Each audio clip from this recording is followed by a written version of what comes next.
Hello, my name is Chris Payne, and I'd like to welcome you to Dothan City Schools.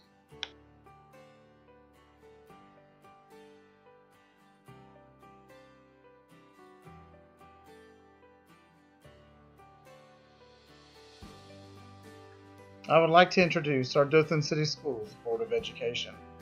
Dr. Harry Wayne Parrish, Board Chairman, started in 2010, and Dr. Charles Ledbetter, our Dothan City Schools Superintendent, who also serves as the School Board Secretary and began in 2015.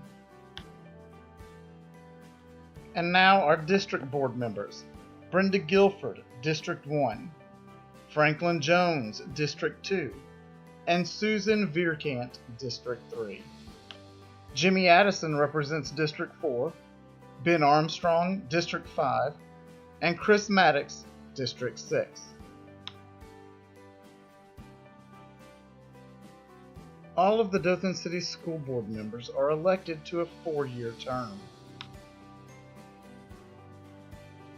According to board policy, members may be compensated for their services and reimbursed for expenses incurred in the performance of their official duties as authorized by law.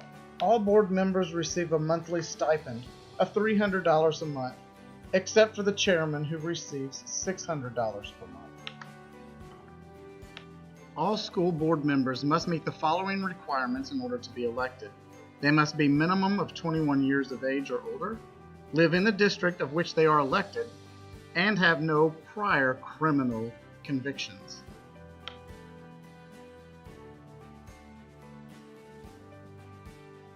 The school system employs 1,163 people.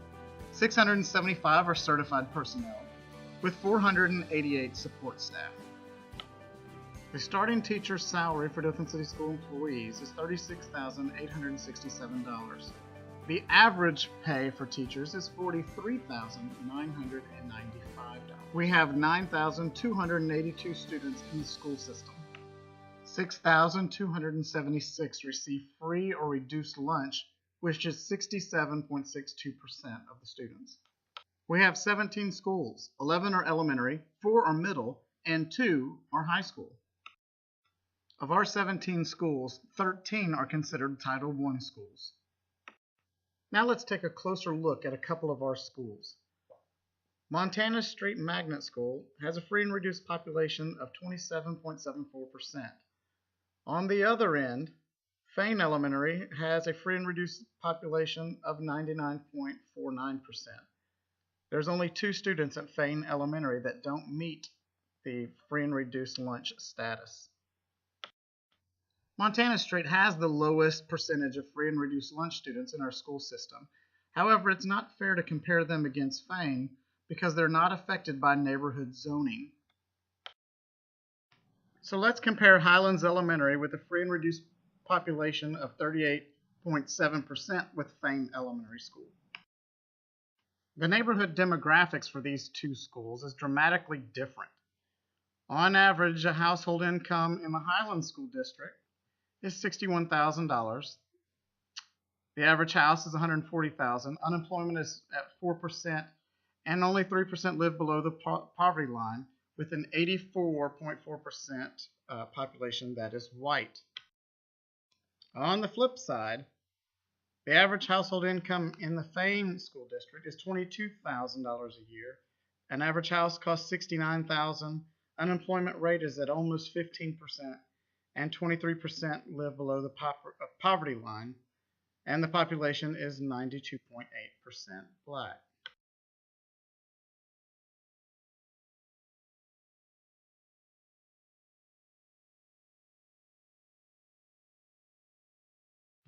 In this section, we're going to look at how our district is funded. But before we begin, let's try to define a couple of the terms that we're going to be looking at. The Alabama Foundation Program, which is where we receive a large majority of our funds.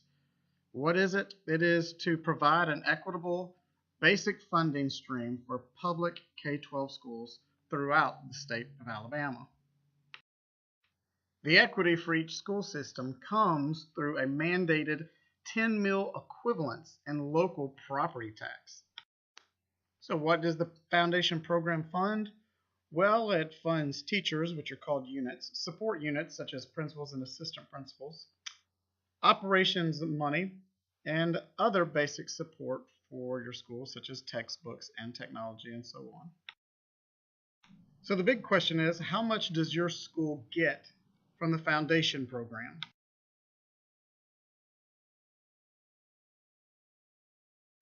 This educational funding formula can be kind of complicated. So to calculate the formula, you must first know what divisors and percentages are given by the state to insert into the formula. Each year, the State Board of Education approves a grade divisor to use for calculating teacher units. You will also need to know the special ed percentage of 5% and the special ed multiplier of 2.5 units. There are two different vocational percentages and multipliers based on grades. For grades 7 and 8, the vocational percentage is 7.4%, and the vocational multiplier is 1.4 units. For 9th through 12th grade, the vocational percentage is 16.5%, and the multiplier is 2.0 units. Part 1 of the formula helps you to figure out what the special ed units would be. In order to do this, you must know what the AMD is, and this is an average of the number of students enrolled in a school or school system for 20 days following Labor Day. Part 2 uses the special education units to come up with the total calculated units. Part 3 is the formula used to calculate the total vocational units. Before you begin calculating, make sure you pay very close attention to how the categories are divided. For example, to calculate the support units, elementary is broken up between kindergarten and 5th grade, and middle school and high school are together. So that is 6th grade through 12th grade. This is to find the number of principals and assistant principals and so on that you will use in your school. The regular program units can be broken down into 4 categories: kindergarten through 3rd grade, 4th through 6th, 7th and 8th, and then 9th through 12th.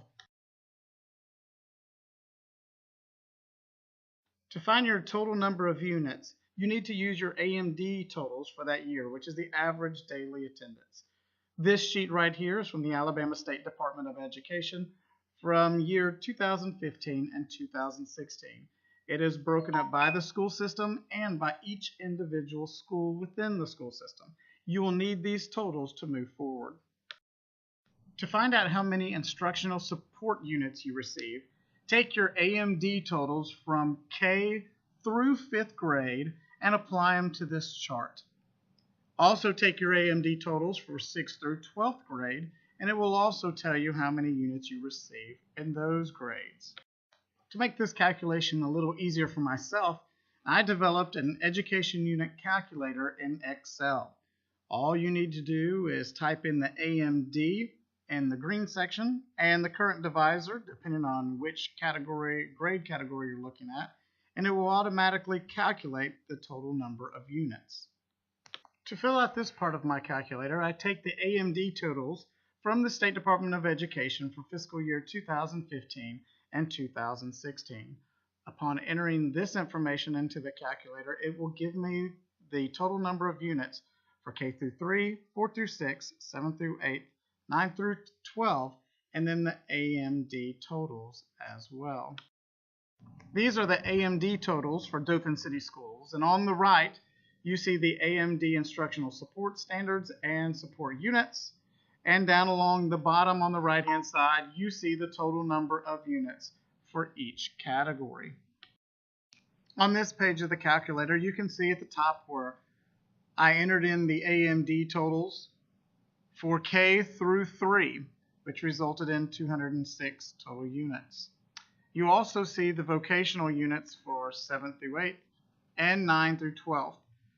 Down at the bottom, you see the total calculated units, which you saw on the previous page, which gives Dothan City Schools a total units of 666.42. So these are the calculations for Dothan City Schools. They have an AMD of 9,408, Instructional Support Unit 73, Regular Program 472.87, Special Ed Units 67.45, Vocational Units of 53.10, and DCS Calculated Total Units of 666.42. However, Dothan City Schools also receives 20 additional local units.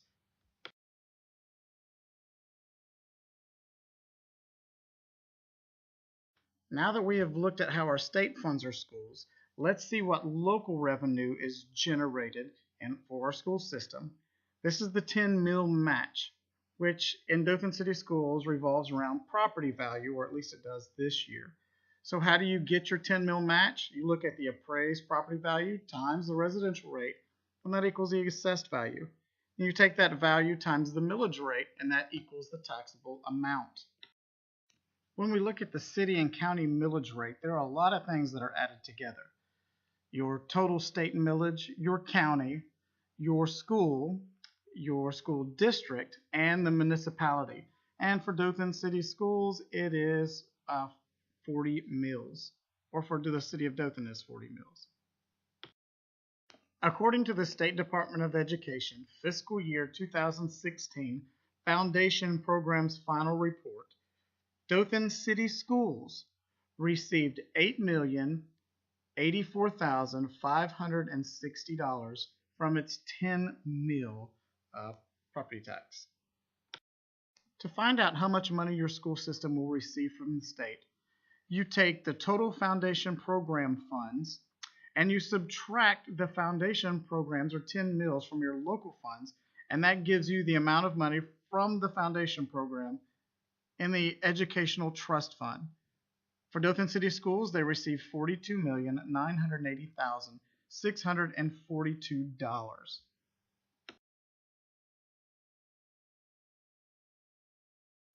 Other funds are added onto the Educational Trust Fund and to the local funds to help support the local school system, such as transportation and capital outlays, at-risk, career tech, and school nurses.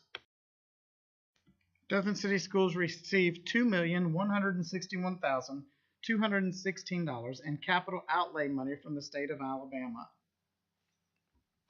So how much money did Dothan City Schools receive for fiscal year 2016? Well, according to the Niche website, Dothan City Schools received $82.5 million, $46.7 million coming from state, $12.5 million from federal, and $23.3 million coming from local.